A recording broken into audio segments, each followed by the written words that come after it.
Setelah Ramadan pun banyak yang tidak bisa bermetamorfosis. Puasa masih dianggap sebagai rutinitas. Mari kita gunakan 1 bulan ini untuk merenungi diri. Sudahlah, apa sih beratnya mengatakan maaf? Sudahlah, apa sih beratnya mengulurkan tangan untuk menjalin kembali persahabatan?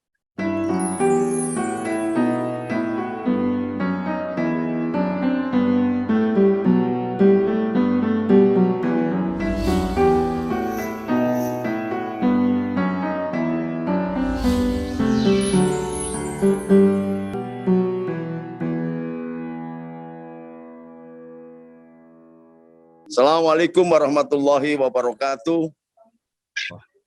Sahabatku, kaum muslimin, muslimat, yang tidak muslim atau yang muslim, yang mukmin atau yang tidak mukmin, ini perlu ada pengertian soal puasa. Jadi suatu saat kami pernah jalan-jalan bersama Gus Dur di sebuah hutan namanya Alas Purwo. Nah, di sana ada suara lagu kayak bang bingbung gitu. Setelah saya amati, ternyata itu puji-pujian yang menggambarkan ada kumbang makan kembang, datang kambing, kumbang pergi. Ada kumbang makan kembang, datang kambing, kumbang pergi. Ada kumbang makan kembang, datang kambing, kumbang pergi. Apa itu? Nah, ternyata setelah memasuki di Alas Purwo itu ada suara. Main ke rumah orang kok tidak salam. Lalu kami berdua dengan Gus Dur serempak mengucapkan Assalamualaikum.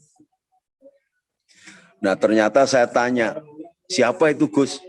Itu yang namanya Kamarullah. Jadi Urip Kamarullah. Dia seorang wali yang hidupnya di atas pohon. Sudah meninggalkan kehidupan yang sebagaimana manusia biasa. Lalu jalan lagi, akhirnya sampailah di sebuah pohon itu di mana sang ulama atau sang wali yang nyepi malamat itu di atas pohon duduk dan menyambut kami. Ternyata sang wali ini mampu mengirimkan suara dari jarak sekian kilo. Nah, setelah duduk, saya ditanya, paham nggak dengan ada kumbang makan kambing, ada makan kembang, datang kambing, kumbang pergi? Saya bilang, paham. Nah, itulah. Kamu tugasnya jabarkan. Jadi kalau ulat begitu bertelur, menetas dan makan semua tumbuhan, semua dimakan. Sampai pohon itu habis daun-daunnya.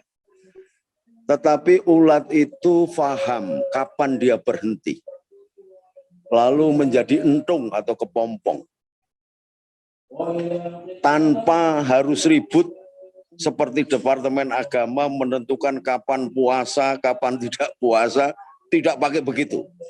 Dan nantinya juga setelah Lebaran tidak ribut lagi, ini pakai ru'yah atau pakai hilal, pakai kono begini, tanggal bisa berbeda. Tidak begitu. Ulat secara otomatis langsung paham. Kapan dia makan, kapan dia besar, kemudian bertapa, berpuasa.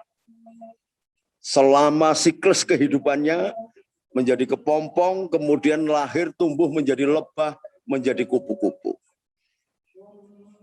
Yang semula menjijikan, binatang yang menjijikan kayak manusia, semua dimakan, aspal dimakan, sandal dimakan, koral dimakan. Ulet itu semuanya dimakan semua.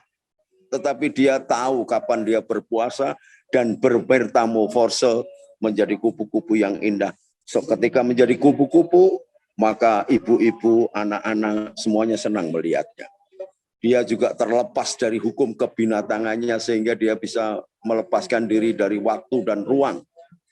Dia bisa terbang, tampil indah, menjadi lagu, menjadi syair, menimbulkan inspirasi bagi para penulis, bagi para komposer untuk menciptakan sebuah lagu yang bagus.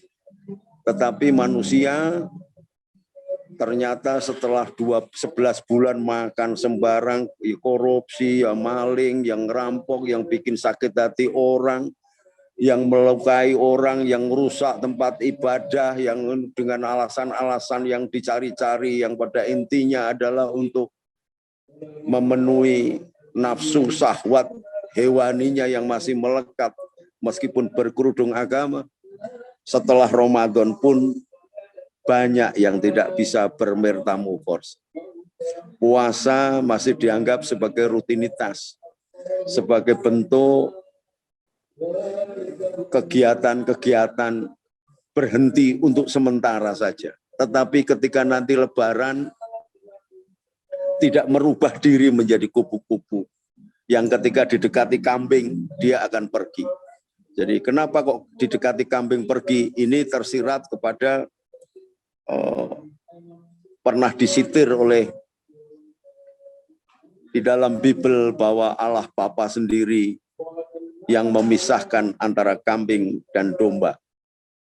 Dan domba memberi makan, memberi minum, menziarahi, memberi selimut kepada orang yang membutuhkan, maka dia ditempatkan di sebelah kanan Bapa.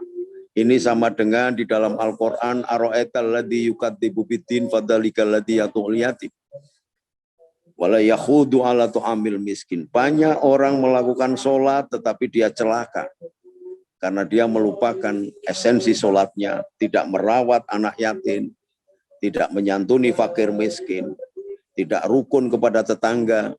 Padahal ada hadis yang menyebutkan mangkana yu'minu billah wa bil yaumil akhir fal yukrim jarohu. Tidak disebut orang yang beriman kepada Allah dan hari akhir yang tidak baik dengan tetangganya. Tetangga agama, tetangga kampung, tetangga suku, tetangga bangsa, tetangga macam-macam.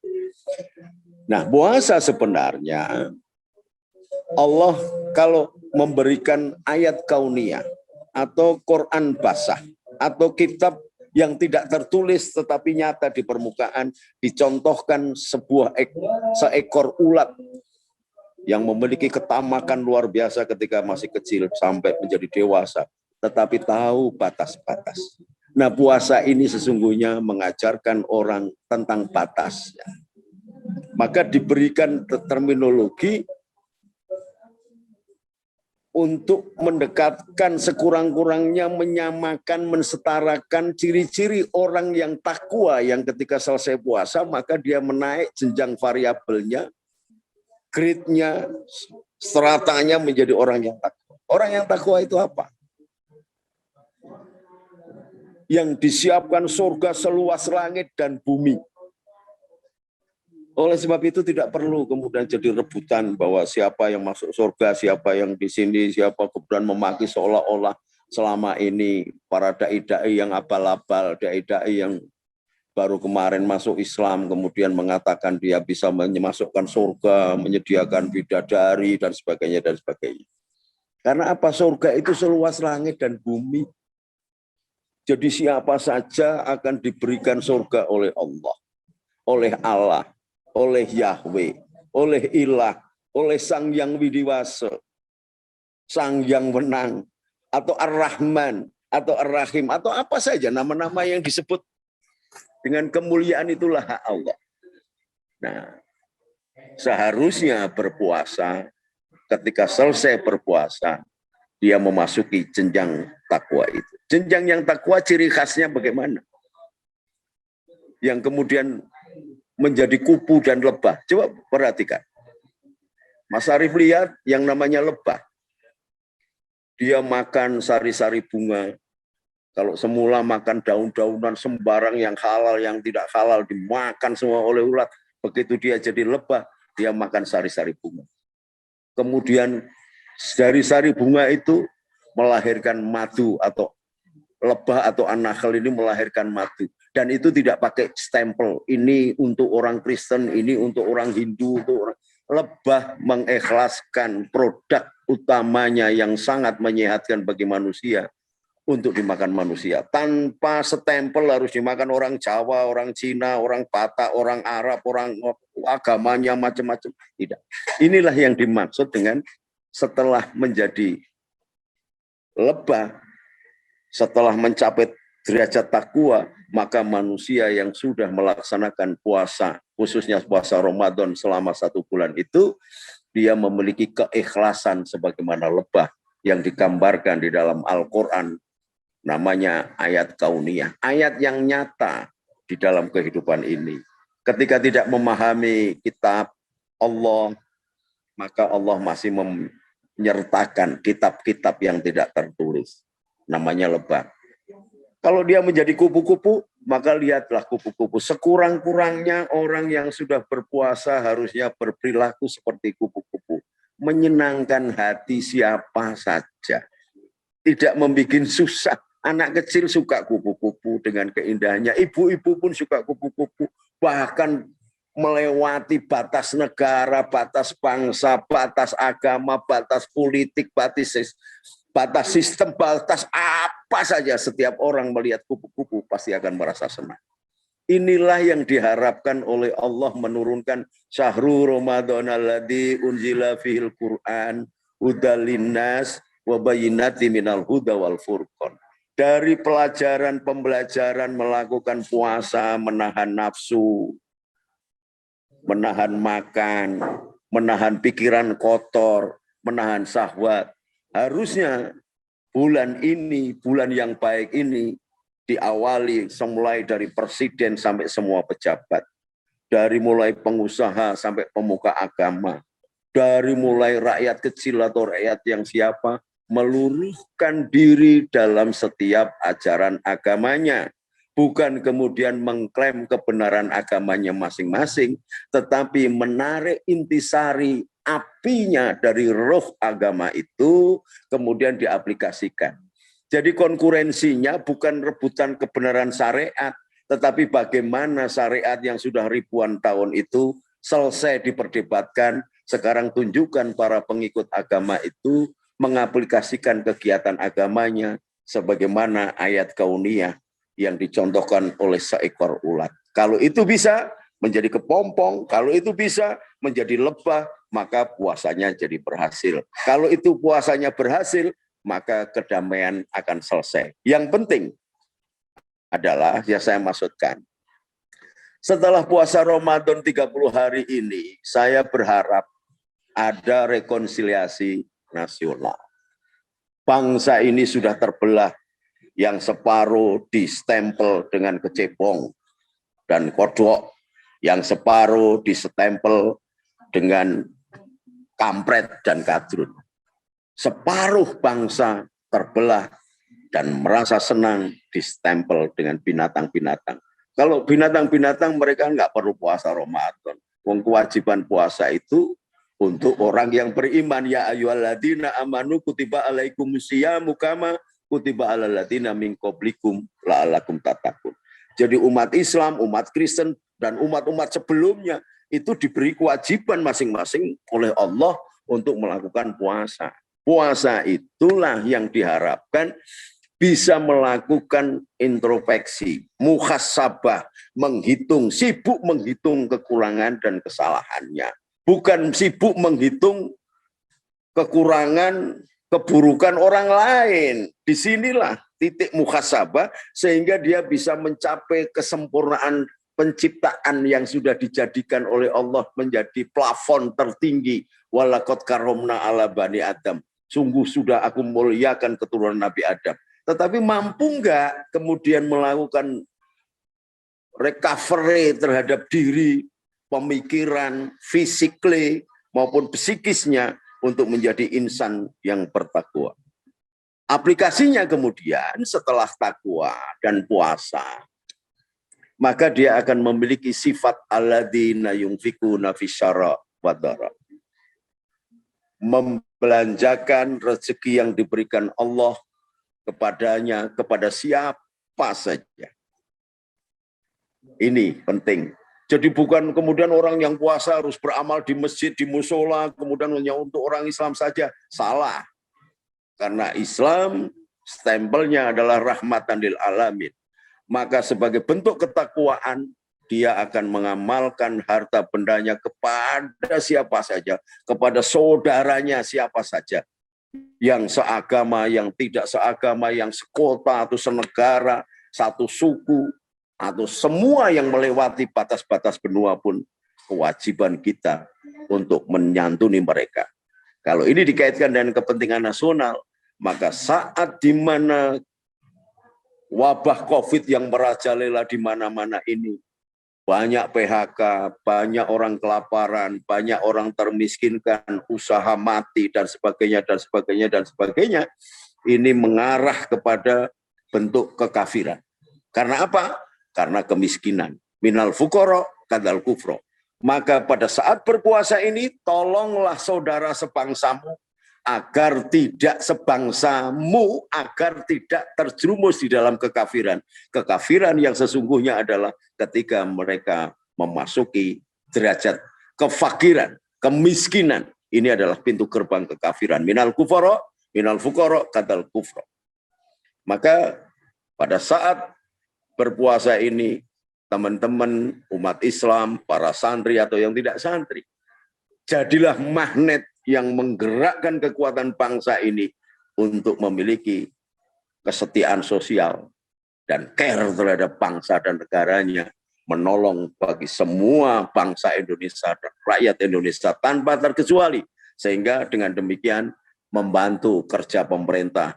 Apa yang sudah dilakukan presiden, apa yang dilakukan menteri, apa yang dilakukan gubernur dan bupati, serta camat dan kepala desa, pengamanan dengan TNI dan Polri-nya akan semakin masif dan kuat ketika semua lapisan masyarakat yang beragama dan sedang berpuasa untuk meniti jenjang karir mencapai takwa ini menyediakan sekilo, 2 kilo, serupiah, 2 rupiah untuk saudara-saudaranya yang sedang mengalami kemiskinan atau dimiskinkan atau termiskinkan karena sistem dan bencana COVID yang tidak berkesudahan, yang tidak bisa kita prediksi kapan akan selesai.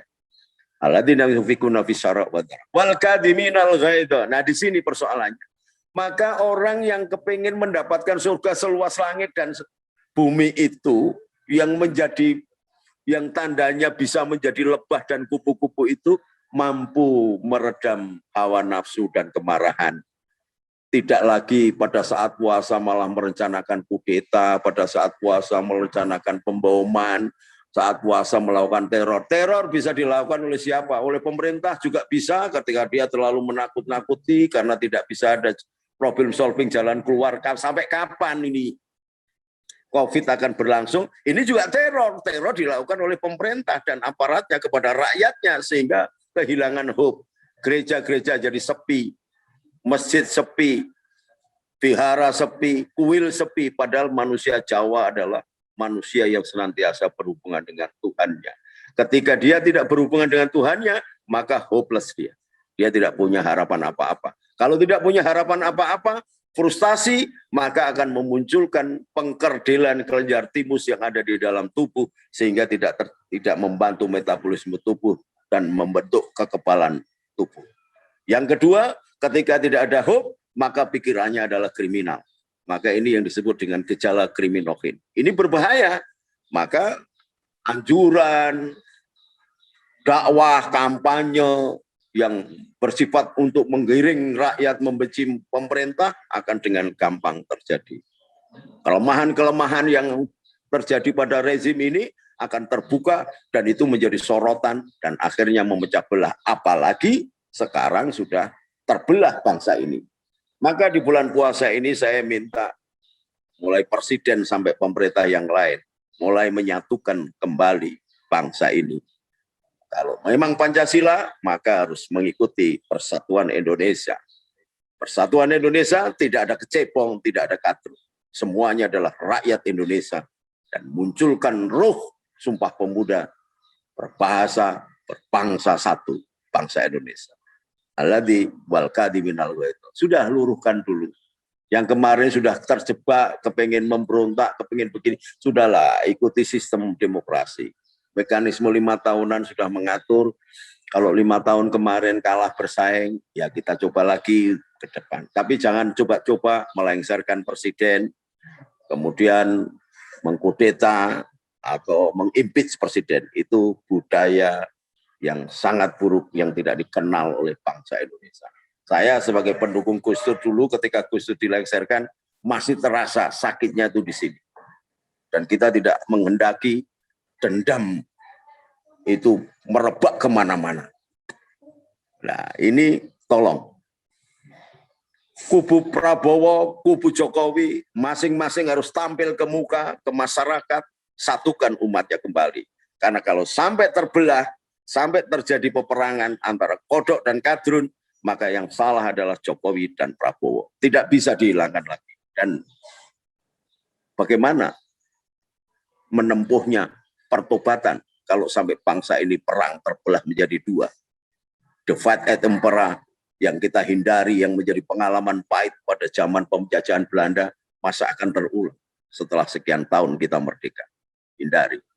Wal kadhiminal ghaidh wal afina aninas. Maka untuk menahan itu, siapkan maaf kepada manusia yang pernah berbuat salah kepada kita. Wal afina aninas. Siapa saja berikan maaf. Dia tidak tahu, kita maafkan. Kenal tidak, bertemu belum pernah. Tapi begitu buka Android, kita saling memaki, saling memusuhi, saling menstempel, saling menjustifikasi. Ini kegiatan komunikasi yang sangat beracun. Bukannya tidak sehat, sudah tingkat pada tataran beracun. Wal kadhiminal ghaidh wal afina aninas wallahu yuhibbul muhsinin. Dan Allah sesungguhnya Tuhan siapa saja menyukai orang-orang yang berbuat kebaikan. Inilah takwa.